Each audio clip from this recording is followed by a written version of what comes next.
নবনীরদনিন্দিত কান্তিধারম রসসাগর নাগর ভূপবরং।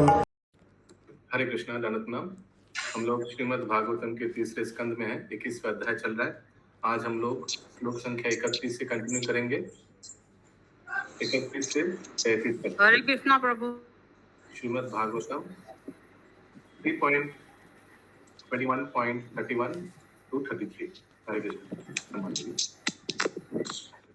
31 number श्लोक।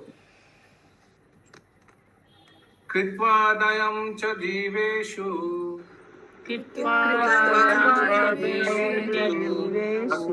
भयम् आत्मवान्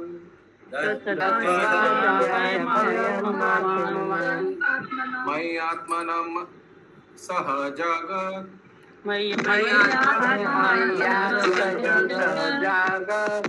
रक्षसि आत्मनि चापि माम्।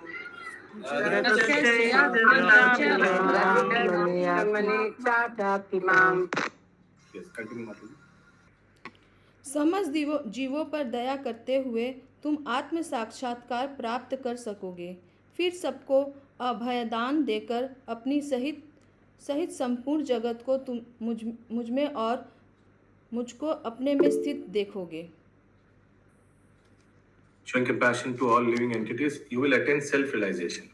Giving assurance of safety to all, you will perceive your own self as well as the universe in me and myself in you.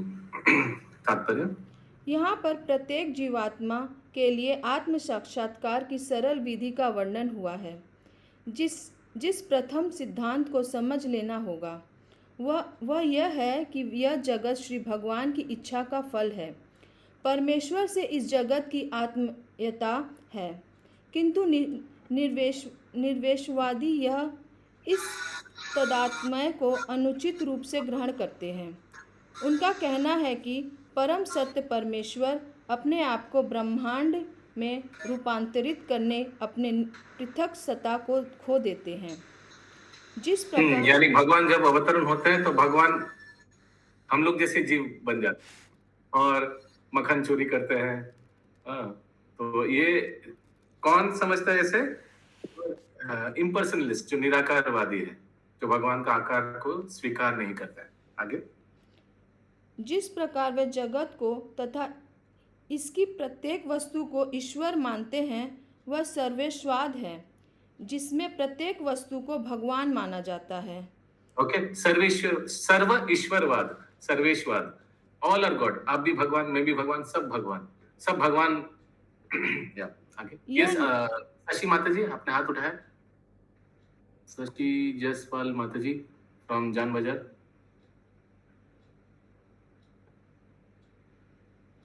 Okay, continue. यह निर्विशेषवादियों का मत है, किंतु जो भगवान की निजी भक्त हैं वे प्रत्येक वस्तु को श्री भगवान के संपत्ति मानते हैं। हम जो भी देखते हैं वह प्राकट्य है, अतः प्रत्येक वस्तु उनकी सेवा में अर्पित की जानी चाहिए। यह तदात्म है। सद्गुणवादियों तथा निर्गुणवादियों में अंतर यही है कि निर्गुणवादी श्री भगवान के पृथक अस्तित्व को स्वीकार नहीं करते, किंतु सद्गुणवादी इसे स्वीकार करते हैं।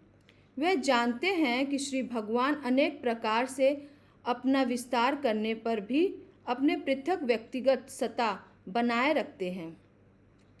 इसका वर्णन श्रीमद् भागवत गीता में किया गया है। मैं संपूर्ण जगत में निराकार रूप में फैला हुआ हूँ। प्रत्येक वस्तु मुझ पर आधारित है, किंतु मैं उसमें उपस्थित नहीं हूँ। सूर्य तथा कौन सा ये श्लोक है?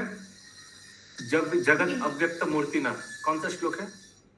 मयि सर्वम इदं प्रोतम, नहीं, जब जगत अव्यक्त मूर्ति ना। एक मिनट, कौन सा श्लोक किसी को याद है? वेरी फेमस श्लोक है, जगत अव्यक्त मूर्ति ना, अव्यक्त मूर्ति ना, मत स्थानी सर्वभूतानि मूर्ति ना। 9.4 माया ततामिदं सर्वम, जगत अव्यक्त मूर्ति ना। इसका अनुवाद कोई पढ़िए, भगवत गीता निकाली 9.4। मत्स्थानि सर्वभूतानि। हरे कृष्णा प्रभु। 9.4 हाँ। यह संपूर्ण जगत मेरे अव्यक्त रूप द्वारा व्यापक है, समस्त जीव मुझ में है, किंतु मैं उनमें नहीं हूँ। फिर से वो पढ़िए भारती माता जी वो सेंटेंस। मैं भगवद गीता। संपूर्ण जगत में निराकार रूप में फैला हुआ हूँ। प्रत्येक वस्तु मुझ पर आधारित है, किंतु मैं उसमें उपस्थित नहीं हूँ।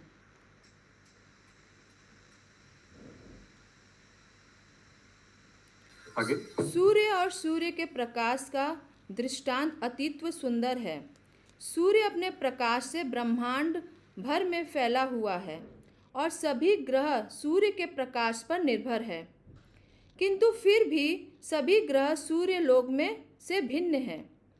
कोई यह नहीं कह सकता कि चूंकि सभी ग्रह सूर्य के प्रकाश पर निर्भर है, अतः वह भी सूर्य है। इसी प्रकार निर्विशेषवादियों या सर्वेश्ववादियों का यह मत है कि प्रत्येक वस्तु सूर्य है, बुद्धिमानतापूर्ण नहीं है। जैसा कि श्री भगवान ने स्वयं कहा है, वह वास्तविक स्थिति भी यही है कि यद्यपि श्री भगवान के बिना किसी भी वस्तु का अस्तित्व नहीं हो सकता, तथापि यह तथ्य सत्य नहीं है कि प्रत्येक वस्तु ईश्वर है। वह प्रत्येक वस्तु में पृथक है। अतः यहाँ भी श्री भगवान कहते हैं, तुम इस संसार में प्रत्येक वस्तु में मुझ में अभिन्न देखोगे। इसका अर्थ यह हुआ कि प्रत्येक वस्तु को श्री भगवान की शक्ति का फल माना चाहिए और इसलिए प्रत्येक वस्तु को उनकी सेवा में लगाना चाहिए। मनुष्य को चाहिए कि वह अपनी शक्ति का उपयोग अपने हित के लिए करे। यही शक्ति की सर्वकता पूर्णता है। One's energy should be used for one's self-interest. That is the perfection of energy. One's self-interest, जितना भी हम लोग का शक्ति है, जितना भी हम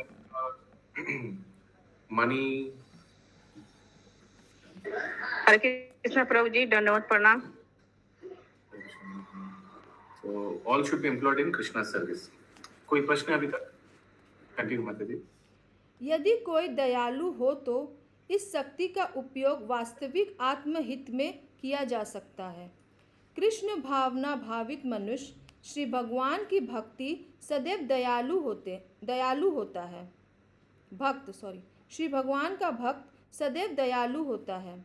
उसे इससे संतुष्ट नहीं होता कि वह स्वयं भक्त है, वरना वह अपनी भक्ति का ज्ञान प्रत्येक व्यक्ति को बांटने का प्रयत्न करता है।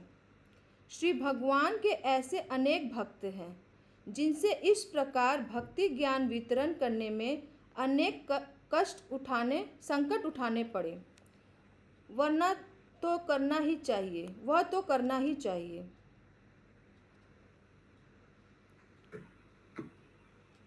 आगे। यहाँ भी कहा गया है कि जो श्री भगवान के मंदिर में जाकर अत्यंत भक्ति पूर्वक पूजा करता है, किंतु जो अन्य प्राणियों पर दया नहीं करता, वह अन्य भक्तों का आदर नहीं करता, वह तीसरी श्रेणी का भक्त है। दूसरी श्रेणी का भक्त वह है जो पतित्व पर दया एवं करुणा प्रदर्शित करता है। वह अपनी आप को श्री भगवान का शाश्वत दास समझता है। फलतः वह भगवान के भक्तों से मित्रता स्थापित करता है। जन सामाज्य को भक्ति योग का उद्देश्य देता है और जिस प्रकार अपनी दया प्रसिद्ध करता है, परंतु कभी अभक्तों का संग नहीं करता। हरे कृष्ण। ये श्लोक कौन बता पाएगा? ये कौन सा अधिकारी भक्त का बात किया जा रहा है? मध्यम अधिकारी। मध्यम अधिकारी। कौन बोला मध्यम अधिकारी? हिमाद्री प्रभु बोले। हिरण्य गौरांग प्रभु। श्लोक फॉर मध्यम अधिकारी। ईश्वर तद्दिनेषु। कितना बार क्लास में आया? याद नहीं इतना। बालिशेषु दिनस्विचा प्रेम मैत्री कृपा उपेक्षा यह करोति सा मध्यमा। सो मध्यम अधिकारी ये बाइफर्केशन क्लासिफिकेशन करता है। कैसे क्लासिफिकेशन करता है पंकज प्रभु? तो वो अभक्तों सिख से नहीं मिलता है, मतलब भक्तों से प्रीतिपूर्वक व्यवहार करता है। ओके, अभक्तों से उपेक्षा यानी इग्नोर। अपेक्षा। नेक्स्ट, जो कनिष्ठ है उनको क्या करता है? कनिष्ठ भक्तों, जो कनिष्ठ भक्त है उसका बताना या मध्यम का कनिष्ठ के प्रति बताना? मध्यम का एक एक के प्रति बताइए, अभक्त के हाँ। उपेक्षा करते मध्यम हैं। कनिष्ठ भक्तों के साथ में मतलब उनके ऊपर में क्या बोलते हैं, करुणा करता है, उनको भगवत भक्ति में लाने का प्रचार करता है। हाँ, फिर मध्यम अपने मध्यम से क्या करता है? वो आपस में प्रीति संबंध समान पूर्वक और सौहार्दपूर्ण क्या बोलते हैं लेन आदान प्रदान करते हैं। श्लोक में लिखा है मैत्रता, मैत्रता। और अपने से उत्तम श्रेणी का उनको सम्मान देते हैं और उनसे ज्ञान देता है, सम्मान करते हैं, श्रवण करते हैं। सो ये मध्यम अधिकारी है। मध्यम अधिकारी माने श्याम सुंदर प्रभु वो बाइफरकेट करेगा, डिफरेंशिएट करेगा, वो एक एक को अपने हिसाब से नापेगा और उस हिसाब से ट्रीटमेंट करेगा। ओके, और यहाँ कनिष्ठ अधिकारी को क्या बोला गया है? वो मंदिर का विग्रह को माने उनके प्रति बहुत श्रद्धा है, कृष्ण के प्रति बहुत श्रद्धा है, लेकिन कृष्ण के भक्त के प्रति उतना नहीं, हमको भक्त से जमता नहीं, हमको थोड़ा प्रॉब्लम है। लेकिन भगवान के सामने जाकर माथा टेकेगा, लेकिन कोई भक्तों के साथ उतना लेन देन नहीं, आई डोंट यू नो। ये कनिष्ठ अधिकारी है, भक्तों को उतना इंपॉर्टेंस नहीं देता है। लेकिन बाद में वो जब शास्त्र अध्ययन करता है उसको पता चलता है कि भगवान बोलते हैं यो मे भक्ता जना पार्था ना मे भक्ता चते जना, जो मेरा भक्त है वो मेरा भक्त नहीं है। हाँ, जो मेरा भक्तों का भक्त है वही मेरा भक्त है। अच्छा, तो फिर वो आस्ते आस्ते भगवान के भक्तों के साथ फिर संबंध स्थापन करने का प्रयास करे। ठीक है, और उत्तम अधिकारी भक्त क्या करता है? अभी आएगा शायद, देखते हैं, आगे पढ़िए। वो सबको समान दृष्टि से देखता है, वासुदेव सर्वमिति, सब में वासुदेव को ही देखता है। हरे कृष्ण प्रभु जी। यस सचिमती। फर्स्ट पैरा का लास्ट लाइन है कि मनुष्य को चाहिए। रुक जाइए। फर्स्ट पैरा का लास्ट लाइन, अनुवाद का तात्पर्य का फर्स्ट पैरा का लास्ट लाइन। मनुष्य को चाहिए अपनी शक्ति का उपयोग अपने हित के लिए करे। तो अपने हित के लिए करेगा कैसे प्रभु? अपना हित के बारे में 2 सेंटेंस पीछे से पढ़िए, फिर समझ में आ जाएगा। This means that everything should be considered as a product of the Lord's energy, that everything should be employed in the service of the Lord. जो भी सब कुछ है सब भगवान का संपत्ति है, तो सब भगवान का सेवा में करना चाहिए। उसके बाद बोला जा रहा है ये sentence, one's energy also should be used for one's self interest, यानी भगवान के सेवा के लिए जो भी, बिकॉज सब भगवान मालिक है, जो सब कुछ है सब भगवान की सेवा में लगाना चाहिए। ठीक है, या आइसोलेशन में लेने से सेंटेंस समझ में नहीं आएगा। भारती माता जी कंटिन्यू। एक गृहस्थ जब तक श्री भगवान की भक्ति करते हुए जन सामाज्य पर दया नहीं दिखाता तब तक वह तीसरी श्रेणी का भक्त होता है। वहीं प्रथम श्रेणी का भक्त सभी जीवों को आश्वासन देता रहता है कि इस भौतिक संसार में कोई भय नहीं है। सभी जन कृष्ण भक्ति करें और संसार में अज्ञान को जीते। यहाँ यह इंगित है कि श्री भगवान ने श्री कंदर्प मुनि को करदम मुनि को आदेशित किया है कि वह गृहस्थ जीवन में दयालु तथा उदार रहें और विरक्त होने पर लोगों को आश्वासित करते रहें। सन्यासी इसी के लिए होते हैं कि लोगों को प्रकाश दें। उसे चाहिए कि लोगों को ज्ञान देते हेतु वह घर घर जाए। गृहस्थ माया के वशीभूत होकर गृहस्थों के कार्य को निगम हो जाता है और भगवान श्री कृष्ण के साथ अपने संबंध को भूल जाता है। यदि वह बिल्लियों तथा कुत्तों के भांति विस्मित में ही मर जाते हैं तो उनका जीवन नष्ट हो जाता है। अतः वह सन्यासियों का कर्तव्य है कि वह जाकर विस्मित जीवों को श्री भगवान के साथ उनके संबंधों को बताएं और उन्हें भक्ति में सेवा में लगाएं। भक्तों को पतितात्माओं को पर दया दिखाना चाहिए और उन्हें निर्भय रहने का आश्वासन भी देना चाहिए। जो ही कोई श्री भगवान के भक्त बन जाते हैं त्यों ही उन्हें विश्वास हो जाता है कि श्री भगवान द्वारा रक्षित हैं, वह श्री भगवान द्वारा रक्षित है। स्वयं भय भी श्री भगवान से भयभीत रहता है। अतः भय इत्यादि से उन्हें कहाँ क्या लेन देन। हरि बोल। तो इसीलिए प्रचारक को आश्वासन देना पड़ता है, अवश्य रखिए कृष्ण विश्वास पालन, डोंट फियर। भक्ति करने से प्रभु जी फिर हम लोग का कैसे खाना पीना क्या हो जाए, तो जब करेंगे मंदिर में जाएंगे फिर ये तो फिर पेट कैसे चलेगा। हाँ, ऐसा सोच गृहस्थ को आ ही सकता है। यस, संगनी श्याम माता जी। यस प्रभु, यहाँ पे जो लिखा है ना कि भक्त को चाहे किसी लोगों को ज्ञान देने के लिए घर घर जाकर, प्रभु जैसे आपने मदद को जो सेवा दिया, सन्यासी का बात किया, सन्यासी का बात किया जा रहा है, गृहस्थ को जाकर घर घर जाकर प्रचार करना चाहिए। मतलब भक्तों के लिए नहीं है, जैसे भक्त लोग जैसे आपके आदेश से मतलब भक्त लोग को हम लोग जैसे कर रहे हैं, तो अभी तो कुछ सेवा ही हुआ ना, उस समय का परिवर्तन है। आप क्या पूछ रहे थे पहले बताइए।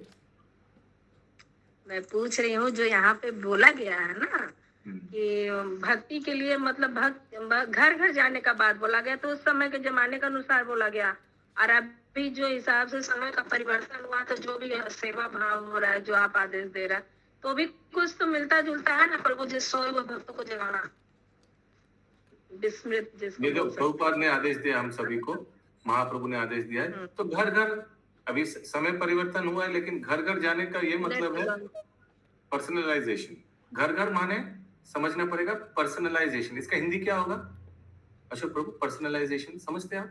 सबको इंडिविजुअली टच करना चाहिए, व्यक्तिगत रूप से, व्यक्तिगत रूप से। यस, तो ऐसा नहीं कि घर जाने से हो जाएगा, ये नहीं, पर बहुत भक्त लोग ऐसे भी हमको मालूम है, फोन करके पूछते हैं प्रभु जी कैसा आपका जप चल रहा है, और फिर अभी कांदा लहसुन छूटा क्या, और चाय हो रहा है, और प्रभु हम लोग यात्रा जा रहे हैं, ये साउथ इंडिया यात्रा आप चल रहे हैं क्या, ऐसे करके ये भी प्रचार है, ये दिस ऑल्सो खबर लेना है। बोलना चाहिए कि आजकल का सेवा यही है हम लोग का ही सब। लेकिन बहुत ऐसा भी है घर घर जाकर, हमको अभी भी मालूम है, ये अभी याद आ गया, घर घर से हमको यही याद आ गया था, वो तृप्ति माता जी था, क्या नाम था उनका, विद्यावधु माता जी, तुलसी मंजरी माता जी उनका मम्मी, इन लोग क्या किया था हमको अभी भी याद है। वो कार्तिक महीना में इन लोग का बहुत बड़ा कॉम्प्लेक्स में कहीं गए थे, ऐसा होता है ना कोई कॉम्प्लेक्स जहाँ 300-400 फ्लैट्स रहता है, तो इन लोग ये कार्तिक महीना में इतना कुछ दामोदर प्रदीप और भगवान का फोटो लेकर फ्लैट में जाकर बेल मारा, टिंग टोंग, हम लोग इस्कॉन से आए, हम लोग आपका घर में दामोदर प्रोग्राम करना चाहते हैं। बहुत लोग बोला सॉरी प्लीज नो, और बहुत लोग ऐसे बोला प्लीज वेलकम, आइए, हमारा सौभाग्य है। ऐसे घर घर जाकर दामोदर प्रोग्राम किया, कीर्तन किया, ऐसे अनइनवाइटेड, अचानक घर घर जाकर ऐसे प्रचार किया। आई मीन बिग ऐसे बहुत भक्त भी हैं जो लोग घर घर जाके गीता डिस्ट्रीब्यूशन किया, फ्लैट जाकर बेल मार कर टिंग टोंग, हम लोग इस्कॉन से आए, ये भगवत गीता है, ऐसे घर घर जाकर लोगों को कृपा की। हमको अभी भी याद है, हम लोग कितना बार वृंदावन ट्रेन में गया। जयसवाल माता जी म्यूट कर दीजिए। रामलीला माता जी भी तो फ्लैट में जाती थी, ऑफिस में प्रभु रामलीला माता जी। एब्सोल्युटली, ये इसीलिए श्रील प्रभुपाद यहाँ लिखा है फियरलेसनेस, अब निर्भय होकर जाइए। और हमको अभी भी याद है कि ये हम जितना बार वृंदावन ट्रेन से गया, मैक्सिमम समय देखा कि इस्कॉन दिल्ली का भक्त लोग उठ जाते हैं ट्रेन में। हाँ, और ट्रेन में उन लोग कंपार्टमेंट, ब्रह्मचारी लोग एक सेकंड रेस्ट नहीं लिया, या तो कंपार्टमेंट जाकर गीता बेचा, कोई तो कम से कम 70-80 गीता बेच दिया वो ट्रेन के दौरान। और रेस्ट नहीं किया, कंटिन्यूअस एक को बैठ के समय दिया, प्रचार किया, क्योंकि उनका ये 18 घंटा ट्रेन क्या करेगा, पूरा प्रचार किया कंटिन्यूअस। तो स्वभाव भी बोल सकते हैं ना इसको, स्वभाव प्रचार करने। अच्छा, बहुत भक्त बहुत कुछ कर रहा है, हम लोग को मालूम नहीं है actually. There are so many devotees doing so many things. Okay, continue माता जी। सामान्य जन को निर्भय बनाना सबसे बड़ा पुण्य कार्य है। सन्यासी को चाहिए कि वे द्वार गांव-गांव, नगर-नगर, देश-देश तथा विश्व भर में जहाँ भी संभव हो सके जाए और गृहस्थों में श्री कृष्ण भावनामृत जगाए। जो गृहस्थ रह कर सन्यासी से दीक्षा लेते हैं, उसी का भी कर्तव्य हो जाता है कि वह अपने घर पर कृष्ण भावनामृत का प्रसार करें, और जहाँ तक संभव हो अपने मित्रों तथा पड़ोसियों को भी घर बुलाए और कृष्ण चेतना का पाठ पढ़ाए। पाठ पढ़ाने का अर्थ यह है कि भगवान श्री कृष्ण के पवित्र नाम का कीर्तन किया जाए तथा श्रीमद् भागवत गीता और भागवतम का उद्देश्य दिया जाए। कृष्ण भावना अमृत के प्रसार हेतु विपुल साहित्य उपलब्ध है और प्रत्येक गृहस्थ का यह धर्म है कि वह अपने सन्यासी गुरु से श्री कृष्ण से संबंध में जाने, श्री कृष्ण की सेवा के लिए श्रम का विभाजन करे। गृहस्थ का कार्य है कि वह धन अर्जित करे, क्योंकि सन्यासी से धन उपार्जन करने की आशा नहीं की जा सकती। वह तो गृहस्थ पर पूर्णतः आश्रित होते हैं। गृहस्थ को चाहिए कि वह व्यापार या किसी भी धंधे से धन कमाए और अपने आय का कम से कम 50% कृष्ण भावना मृत के प्रसार में व्यय करे। शेष में यह 50% अपने परिवार पर खर्चे और शेष 25% को विपत्ति के लिए बचा रखे। यह आदेश श्रील रूप गोस्वामी ने स्तुति किया, जिसका अनुसरण सभी भक्तों को करनी चाहिए। हरे कृष्णा। ठीक है, 50% कृष्ण कॉन्शियसनेस, 25% फैमिली पे एंड 25% इमरजेंसीज। ये शास्त्र का सिद्धांत है। आगे। वस्तुतः परमेश्वर से तदात्म का यह अर्थ है श्री भगवान की रुचि के साथ तदात्म्य।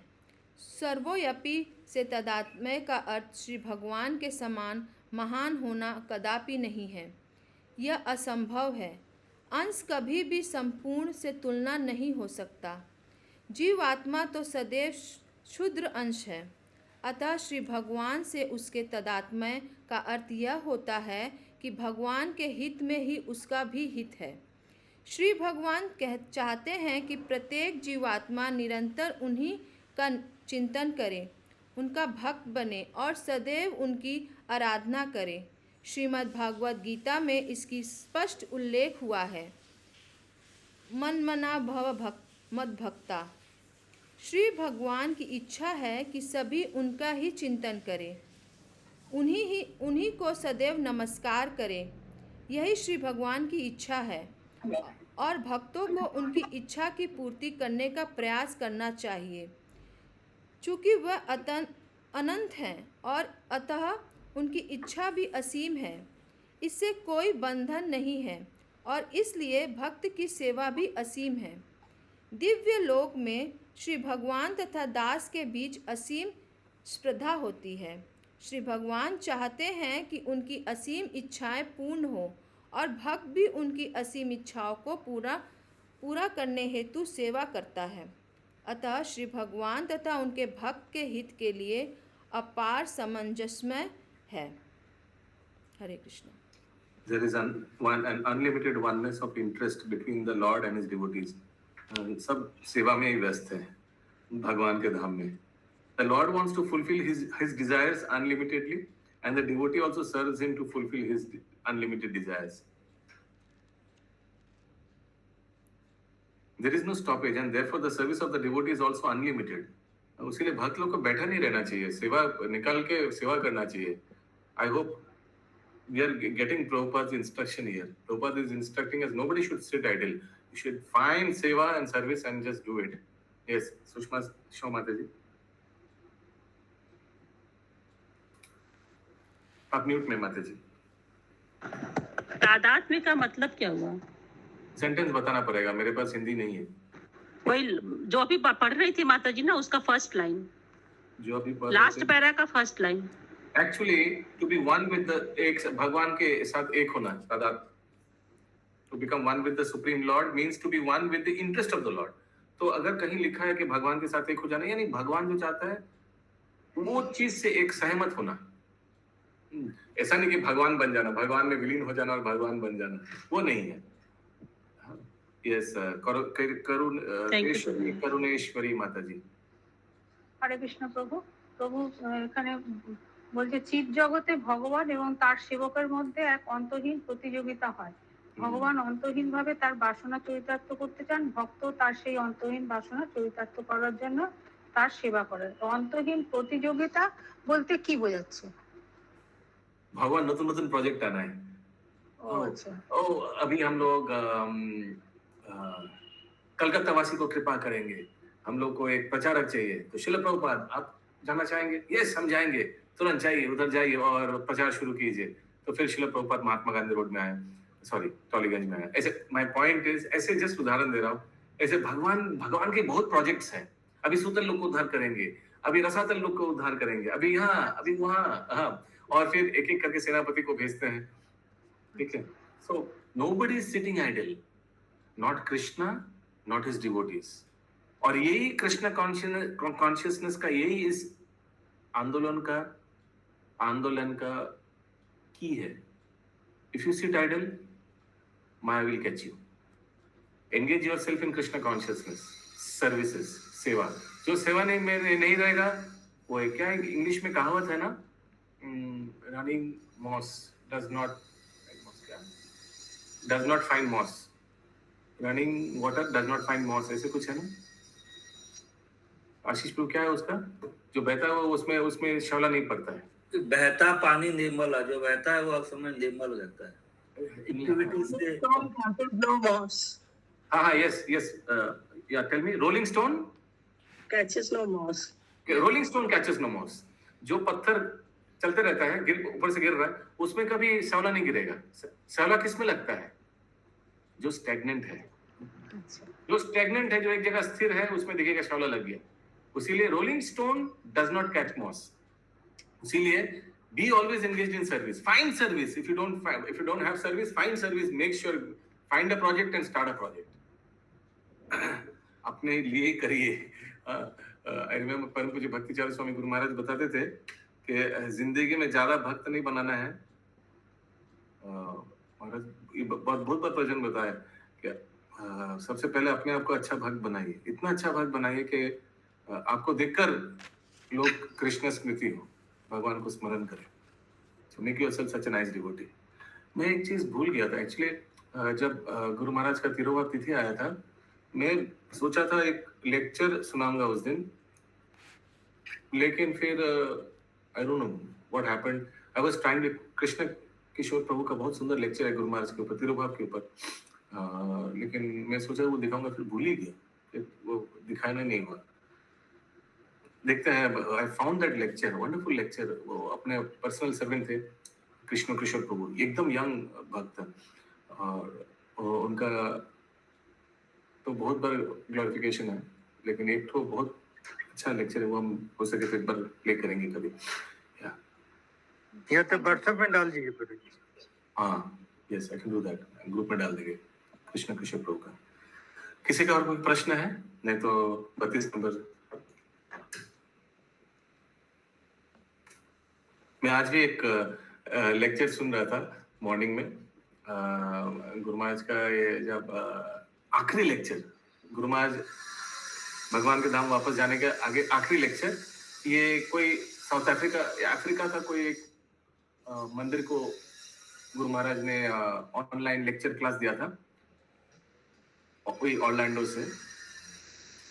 और अंतिम लेक्चर क्या था कि शिल प्रभुपाद का अंतिम उपदेश क्या था भक्तों पर। शिल प्रभुपाद कैसे अपने भक्त लोग को बताया कि मेरे अप्रकट में कैसे आप लोग मेरा सेवा कर सकते हैं। तो गुरु महाराज का भी यही अंतिम लेक्चर था। What a coincidence. तो बहुत सुंदर लेक्चर हुआ। Okay, anyways, any question? थोड़ा एक्सप्लेन कीजिए, हरे कृष्ण प्रभु जी, थोड़ा एक्सप्लेन कीजिए ना गुरु महाराज क्या बोले थे। नहीं, अभी फिर कंप्लीट नहीं कर पाएंगे। मैं वो लेक्चर भेज दूंगा, वो अंतिम लेक्चर था। ठीक है, तो सुनेंगे, उसको भेजिएगा। ट्रिनिडेड एंड टोबैको ऐसे कुछ देश का इस्कॉन मंदिर को शायद गुरु महाराज एड्रेस कर रहे थे। यस, ओके, सो या एनी क्वेश्चन? अदरवाइज 32 नंबर श्लोक में आज कितना, 33 तक था ना?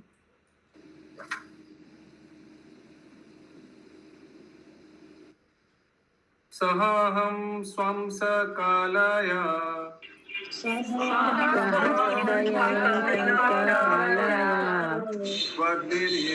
महामुने अवशेत्र देवाहुत्यम् तान्यस्ये तत्त्वसंहितम्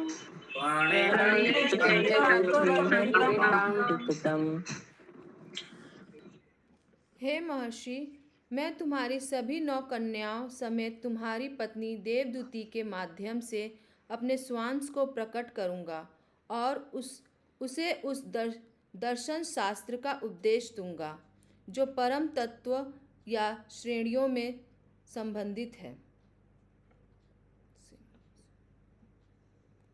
तो बाद में हम लोग देख सकते हैं कि कैसे भगवान कपिल देव रूप में अवतरण होते हैं और माता देवभूति को सांख्य योग का फिलॉसफी बताते हैं। तात्पर्य यहाँ पर आघात शब्द श्वास कलाएं सूचित करता है कि श्री भगवान देवदूती तथा कंदर्प मुनि के पुत्र भगवान श्री करदम मुनि के पुत्र भगवान श्री कपिल के रूप में प्रकट होंगे, जो सांख्य दर्शन से पहले स्थापित होंगे, जिससे यह तत्व संहिता कहा गया है।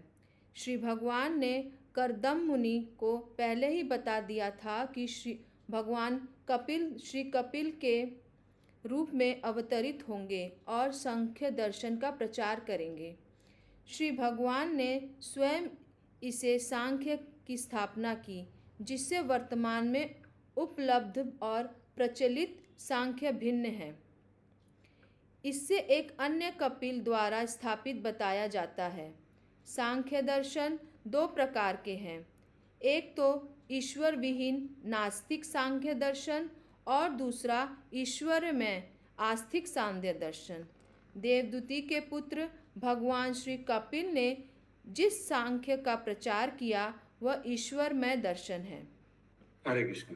तो इत्तेफाक से 2 सांख्य दर्शन है और दोनों व्यक्ति कपिल देव है, ठीक है। लेकिन जो कपिल देव अपनी माता देवाहुति को सांख्य दर्शन सिखाया था, बताया था, वो ईश्वर विहीन नहीं, वो गॉडली सांख्य फिलॉसफी है। हिंदी में क्या लिखा है? ईश्वर विहीन, वो बोगस जो कपिल देव था वो ईश्वर विहीन सांख्य दर्शन सिखाया। यस संगनी श्याम माता जी।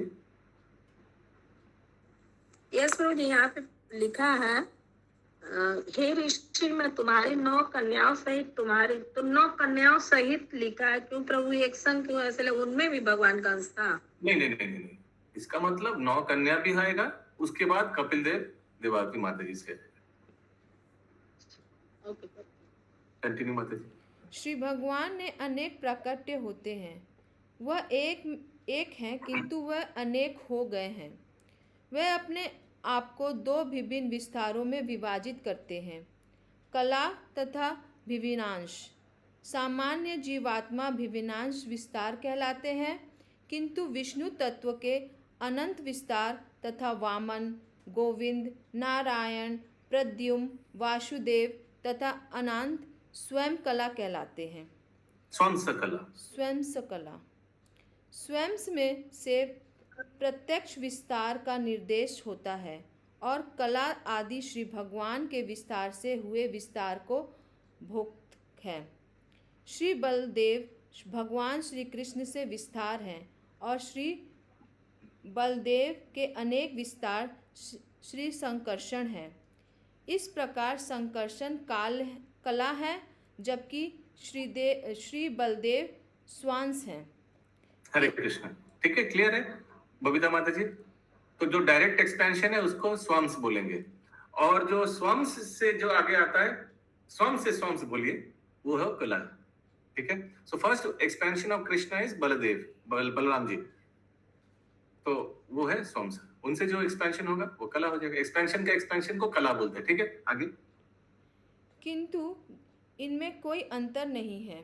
ब्रह्म संहिता 5.46 में इनकी बड़ी सुंदर व्याख्या हुई है। दीपारचि ही दशांतरम अभ्युपेत्य। एक दीपक से दूसरे और दूसरे से तीसरे जिस प्रकार हजारों दीपक जलाए जा सकते हैं, किंतु प्रकाश फैलाने में संदर्भ में इनमें से कोई भी दीपक किसी से घटकर नहीं है। प्रत्येक दीपक में पूर्ण प्रकाश की क्षमता निहित है, किंतु फिर भी इतने अंतर तो रहता है कि वह प्रथम दीपक है, यह दूसरा, यह तीसरा और चौथा इत्यादि। जिस प्रकार भगवान के श्वास विस्तार और कला विस्तार में कोई अंतर नहीं होता, चूँकि श्री भगवान परम पूर्ण हैं, अतः उनके नामों को ठीक उसी रूप में समझा जाता है और साथ ही उनके रूप, उनकी लीलाएं, सामग्रियाँ तथा उनके गुणों को भी सभी में समान शक्ति होती हैं। परम जगत में श्री कृष्ण नाम श्री भगवान के दिव्य ध्वनि का प्रतीक है। उनके गुण, नाम, रूप इत्यादि में कोई अंतर संभाव नहीं है। यदि हम श्री भगवान के हरे कृष्ण नाम का जाप करते हैं तो इसमें उतनी ही शक्ति रहती है जितनी कि स्वयं श्री भगवान में है। श्री भगवान के रूप में जिसकी हम पूजा करते हैं और मंदिर में उनका जो रूप होता है, उन दोनों में कोई संभाव्य अंतर नहीं है। मनुष्य को चाहिए कि वह यहाँ से सोचे कि वह कोई भगवान की मूर्ति या खिलौने की पूजा कर रहा है, भले ही दूसरे लोग उसे मूर्ति माने। चूँकि इन दोनों में कोई अंतर नहीं है, अतः श्री भगवान की मूर्ति अतः स्वयं श्री भगवान की पूजा करने का फल समान मिलता है। यही कृष्ण भावना अमृत का विज्ञान है। हरे कृष्ण। मैत्रेय उवाच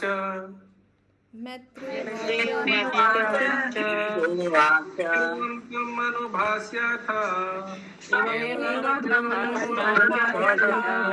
भगवान् प्रत्यगक्षज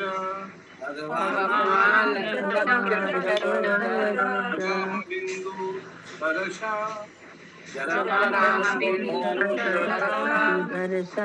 सरस्वत्या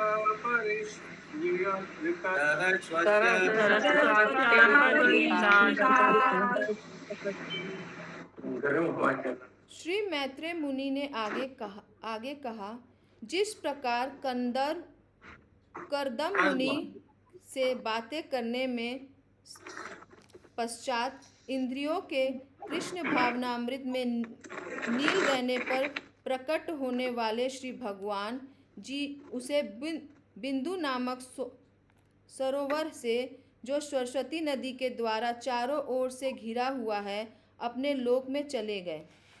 और एक बार श्री मैत्रेय मुनि ने कहा, जिस प्रकार करदम मुनि से बातें करने के पश्चात इंद्रियों के कृष्ण भावना अमृत में लीन रहने पर प्रकट होने वाले श्री भगवान उस बिंदु नामक सरोवर से, जो सरस्वती नदी द्वारा चारों ओर से घिरा हुआ था, अपने लोक को चले गए। यस, महामंजरी माता जी अनम्यूट करिए।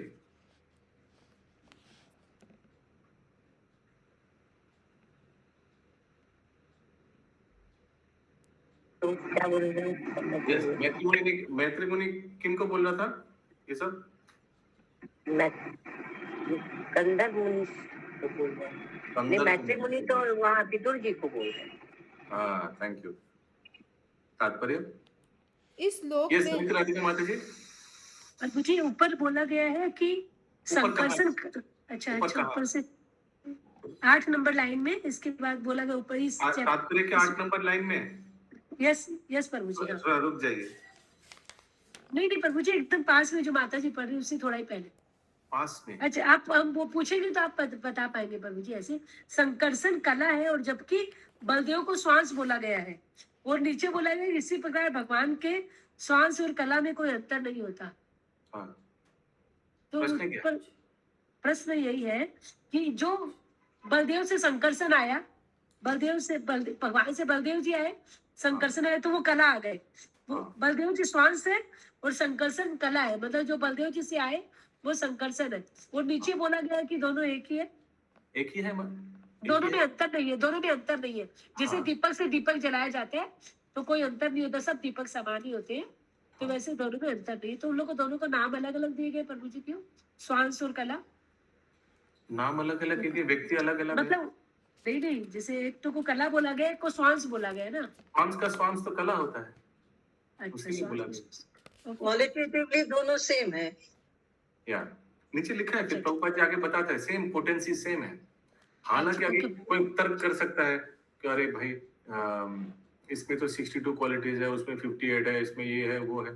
ठीक है, 3-4 गुण उधर कम ज्यादा हो सकता है, लेकिन बोथ आर विष्णु तत्व। पोटेंसी समान कैसे हुआ प्रभु? पोटेंसी समान कैसे हुआ प्रभु? तो मूलतः पोटेंसी तो सेम है।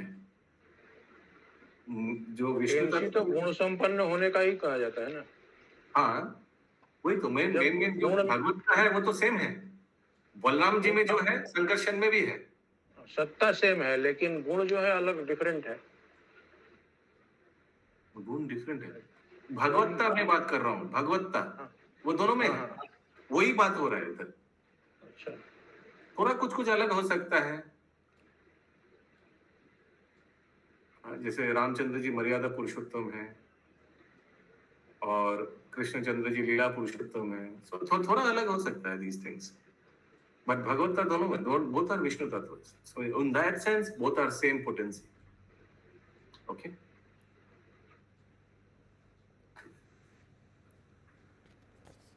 इस श्लोक में एक शब्द अत्यंत महत्वपूर्ण है। यहाँ पर श्री भगवान को प्रत्यक अक्षज कहा गया है। यद्यपि प्रत्यक अक्षज कहा गया है। यद्यपि वह भौतिक इंद्रियों से नहीं दिखाई पड़ते, तो वह देखा जा सकता है। यह विरोधाभास लगता है। हमारे पास भौतिक इंद्रियां ही हैं, तो फिर हम श्री भगवान को कैसे देखें? वे कौन सा श्लोक याद आ रहा है इसका उत्तर में? ब्रह्म संहिता से। हमारे पास भौतिक इंद्रिय है तो भगवान को कैसे देखें? प्रेम रूपी आंखों। हाँ, वेरी गुड चंदा माता जी। यस, प्रेमांजना छुरित भक्ति विलोचनेन। प्रेम रूपी अंजन से भगवान का दर्शन कर सकते। सेवा के माध्यम से भगवान का दर्शन करता है भक्त लोग। आगे वे अधोक्ष कहलाते हैं, जिसका अर्थ यह है कि वे भौतिक इंद्रियों से नहीं देखे जा सकते। अधोक्ष का अर्थ है भौतिक इंद्रियों द्वारा अनुभव किया जाने वाला ज्ञान। चूँकि श्री भगवान हमारे इंद्रियों के कल्पना शक्ति से नहीं देखे जा सकते, अतः वह अजीत भी कहलाते हैं। वैसे ही वह तो जीत सकते हैं, किंतु उन्हें कोई नहीं जीत सकता। तो हरे कृष्ण। तो ये जो वर्ड अधोक्षजा, अक्षजा माने जो भौतिक इंद्रियों से अक्षजा means he cannot be seen by material senses. अधोक्षजा, अक्षजा मीन्स भौतिक इंद्रिय से। अधोक्षजा सेम। यहाँ पर प्रत्यक अक्षर मतलब यानी he is imperceptible to material senses but he can still be seen. हालांकि वो भौतिक आंख से नहीं दिखा जा सकता, लेकिन फिर भी देख सकता है। इसीलिए प्रत्यक वर्ड ऐड किया गया है अक्षजा से। ठीक है, दिखता भी नहीं है और प्रत्यक्ष भी है। हाँ, उसके बाद लिखा ना प्रभुपाद, ये तो किसी को परस्पर विरोधी लग सकता है, भक्त लोग को नहीं लगेगा। जड़ इंद्रिय से दिखता नहीं है, सेवा के माध्यम से दिखता है। ठीक है, হরে কৃষ্ণ প্রভু, এখানে তো দু রকমের কথা বলা হচ্ছে, অধক্ষজ আর অক্ষজ। মানে অধক্ষজ মানে যাকে জড় ইন্দ্রিয় দ্বারা মানে উপলব্ধি করা যায় না, আর অক্ষজ মানে হচ্ছে জড় ইন্দ্রিয় দ্বারা তাকে উপলব্ধ করা যায়। এটা বলতে চাইছে তো? एब्सोल्युटली ठीक বলছেন। আচ্ছা, ঠিক আছে। अक्षज अधोक्षज। अच्छा, आगे तो फिर इसका क्या अर्थ है कि इतने पर भी वह देखा जा सकता है। यह व्याख्या की जाती है कि भगवान श्री कृष्ण के दिव्य नाम को ना तो कोई सुन सकता है, ना उनके दिव्य रूप को कोई समझ सकता है, और ना ही उनके दिव्य लीलाओं को कोई आत्मसात कर सकता है। यह संभव नहीं है। तो यह कैसे संभव है कि वे देखे या समझे जा सके? जब मनुष्य भक्ति में सेवा में प्रशिक्षित हो जाता है और श्री भगवान की सेवा करता रहता है, तो उसकी इंद्रियां क्रमशः भौतिक कलमश से परिशुद्ध हो जाती हैं। कौन सा श्लोक बताइएगा? ठीक है, हाँ पढ़िए माता जी, कौन सा श्लोक बताइएगा? जब इस प्रकार मनुष्य की इंद्रियां शुद्ध हो जाती हैं, तभी वह उन्हें देख सकता है, समझ सकता है, सुन सकता है। यहाँ पर प्रयुक्त एक ही शब्द प्रत्येक अध्यक्षता में भौतिक इंद्रियों की शुद्धता तथा भगवान श्री कृष्ण के दिव्य रूप, गुण, नाम आदि सबका बोध सामान्य हुआ है। हरे कृष्ण। सो अतः श्री कृष्ण नामादि ना भवेद ग्राहम इंद्रिये सेवन मुखी जीवादो स्वयमेव स्फुरत्तदा। ये श्लोक बहुत इंपॉर्टेंट है। अतः श्री कृष्ण नामादि ना भवेद ग्राहम इंद्रिये। हाँ, भगवान अतः श्री कृष्ण नामादि ना भवेद ग्राहम इंद्रिये, जड़ इंद्रिय से कभी भगवान को देख नहीं सकते। सेवन मुखी जीवादो, लेकिन सेवा के माध्यम, सेवा से, यहाँ लिखा है साधना सेवा, जब भक्त लोग करते रहता है सालों साल स्वयं स्फुरत्तदा, वैसे भगवान फिर प्रकट होते हैं शास्त्र अध्ययन के द्वारा, जप के द्वारा, भगवान का फिजिकल सेवा से द्वारा, अपने शरीर को भगवान की सेवा में लगाने के द्वारा आस्ते आस्ते भक्त लोग भगवान को दर्शन करते हैं। डूब जाएगा तब लगेगा कि हम क्या देख रहे हैं पीछे को, देख पाए। इसीलिए बोलता है क्या, जो करेगा सेवा उसे मिलेगा मेवा, उसको दर्शन मिलेगा, बिना सेवा नहीं होगा। ठीक है, ग्रंथराज श्रीमद् भागवतम की जय।